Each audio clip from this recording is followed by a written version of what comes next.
Boa noite, Fael. Eu me chamo Marcelo, tenho 36 anos e moro em Botucatu, São Paulo.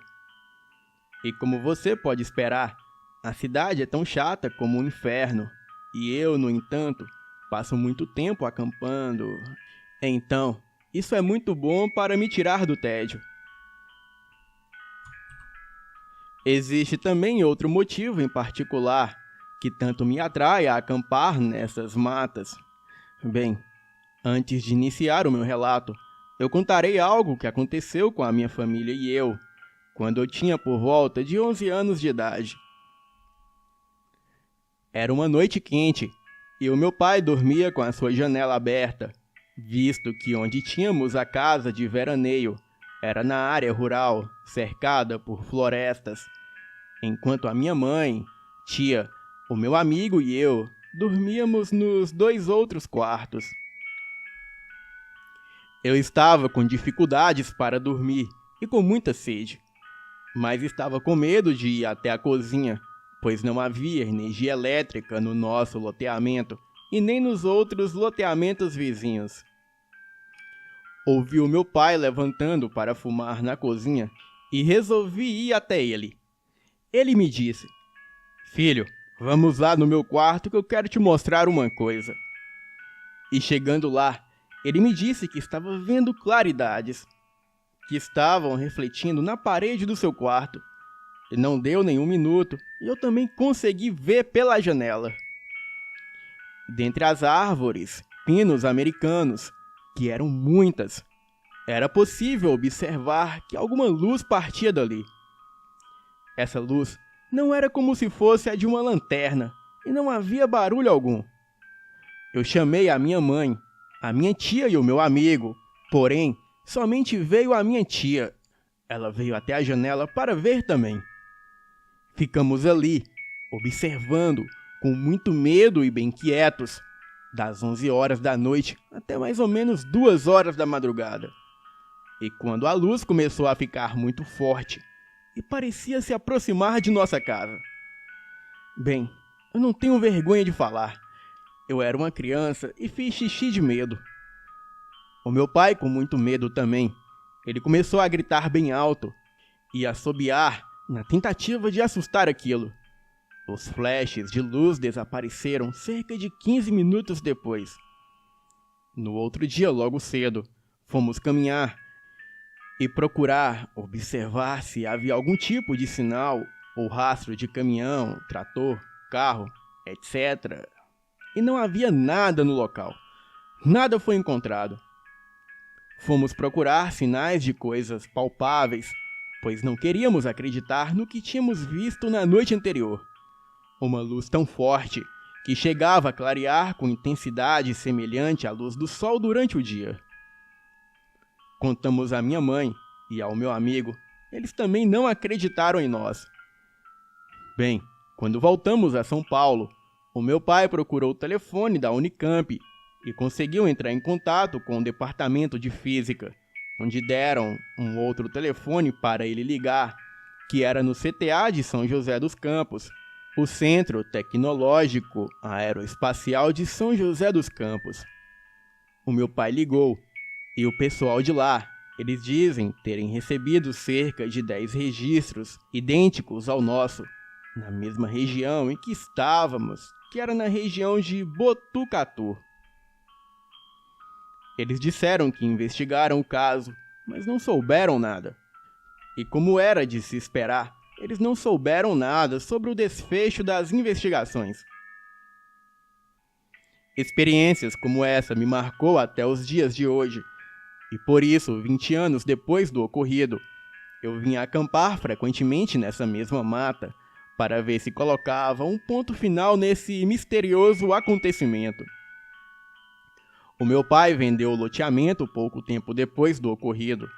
Então, eu estava em uma área de acampamento, e este acampamento em particular pertencia à igreja da qual eu frequentava, e seria uma área de acampamento popular que estava fechada devido à pandemia. Ela fechou entre os meses de março de 2019 a outubro de 2020, e este fato, que eu narrarei agora, Aconteceu no final de novembro de 2020 e é algo que ficou na minha cabeça desde então. Bem, como havia se passado muito tempo, a igreja cancelou o acampamento e o próximo seria apenas em fevereiro de 2021. Então, nesse meio tempo, eu resolvi acampar por conta própria.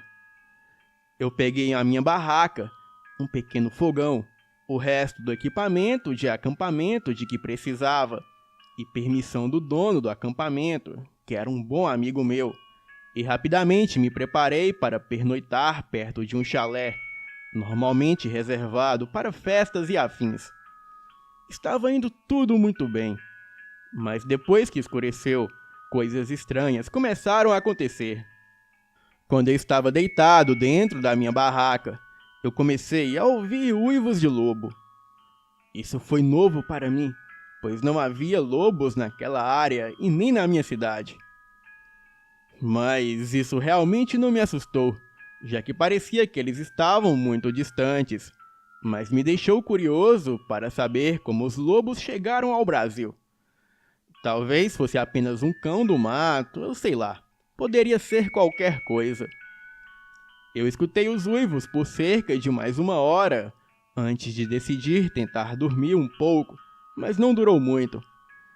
Eu não sei por quanto tempo aquele estava me observando, mas eu fui acordado pelo uivo de um lobo vindo de um chalé ali próximo. Era como eu pensei na época, um único lobo.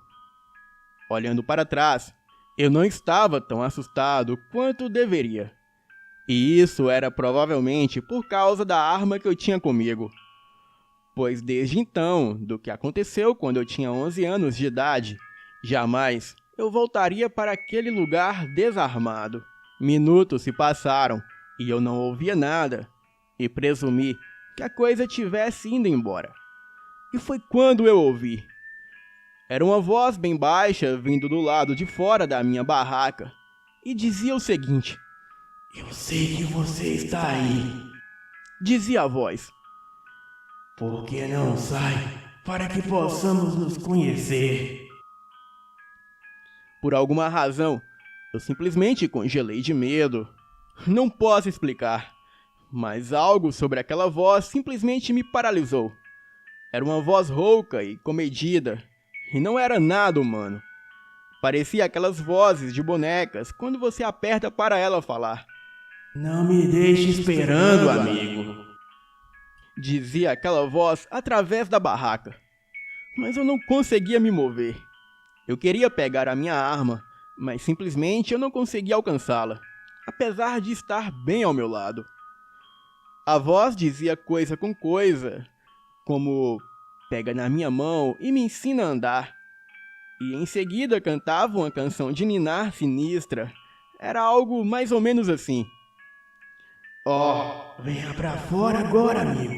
Você não precisa da arma. Não funcionaria comigo de qualquer maneira, amigo."